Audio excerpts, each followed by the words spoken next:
Assalamualaikum warahmatullahi wabarakatuh. Salam sejahtera bagi kita semua. Salam, Om Swastiastu, Namo Buddhaya. Ya, di sini langsung saja saya akan mempresentasikan tentang permasalahan titik berat desentralisasi di kabupaten atau kota. Pertama-tama, saya akan memperkenalkan diri. Nama Muhammad Fahmi Firmansyah, NPP 280798, kelas F4, nomor absen 07.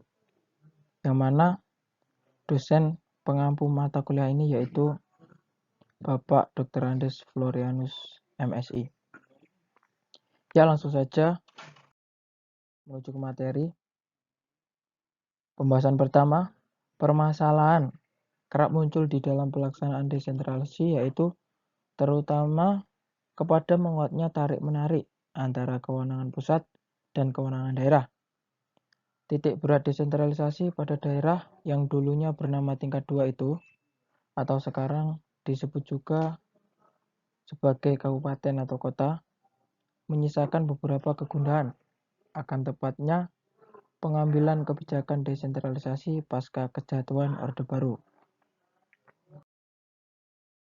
Selanjutnya, seperti telah dijelaskan di bagian tulisan sebelumnya, bahwa strategi desentralisasi di Indonesia merupakan buah dari adopsi ideologi neoliberalisme di dunia, terutama di negara-negara Amerika Latin, Afrika, Eropa Timur, dan Asia.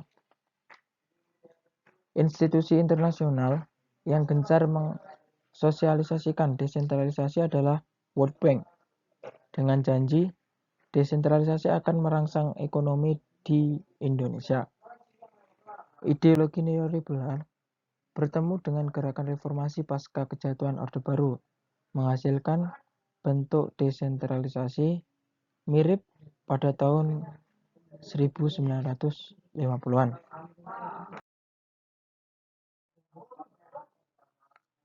Selanjutnya, bedanya, titik berat desentralisasi kali ini berada di tingkat kabupaten atau kota madya, bukan di daerah provinsi.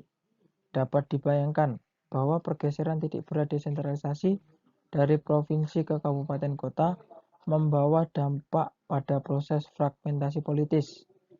Dampak kurang menyenangkan ini seringkali dianggap sebagai konsekuensi dari strategi divide and impera atau divide and rule pemerintah pusat terhadap daerah dengan maksud menciptakan fragmentasi administratif dan mempertahankan kontrol fiskal di pusat. Selanjutnya, landasan. Pada awalnya, Departemen Dalam Negeri dengan UU nomor 22 tahun 1990 merancang devolusi kekuasaan agar pemerintah lebih dekat dengan rakyat dan memperbesar tingkat transparansi. Hal ini serupa dengan UU nomor 1 tahun 1957, di mana ketika itu pemerintah berpikiran bahwa para gubernur, bupati, dan wali kota tidak lagi ditunjuk pusat, akan tetapi dipilih oleh parlemen daerah. Bahkan rencananya pemerintah daerah selanjutnya akan dipilih langsung oleh rakyat. Dalam UU nomor 1 tahun 1957 memperbolehkan adanya partai politik di daerah, membuka kesempatan para pemain politik lokal untuk masuk ke dalam pemerintahan. Sedangkan UU nomor 22 tahun 1999 tidak menyinggung masalah partai politik di daerah. Ini selanjutnya, sedikit demi sedikit, Undang-Undang nomor 22 tahun 1999 memunculkan persoalan, antara lain adalah besarnya kesempatan terjadinya money politik karena kepala daerah yang otonom akan leluasa menggunakan kekuasaannya untuk korupsi dan DPRD sebagai lembaga perwakilan daerah memiliki kekuasaan mengganti kepala daerah tersebut menurut seleranya sendiri. Kedua kewenangan elit lokal ini menjadi pangkal penyakit desentralisasi di tahun 1999.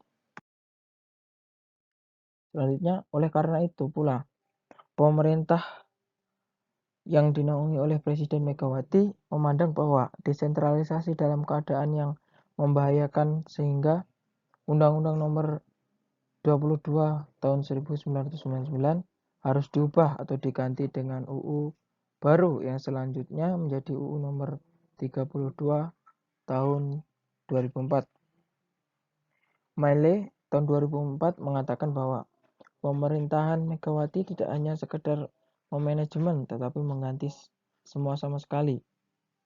Perundangan tentang desentralisasi dengan melakukan pelucutan terhadap kekuasaan bupati yang dapat diberhentikan oleh pusat bila terbukti korupsi atau membahayakan keamanan dan DPRD, sehingga tidak dapat mengganti bupati atau wali kota sesuka hatinya. Selanjutnya, titik berat desentralisasi pada daerah kabupaten atau kota menyisakan persoalan, yakni di antara lain.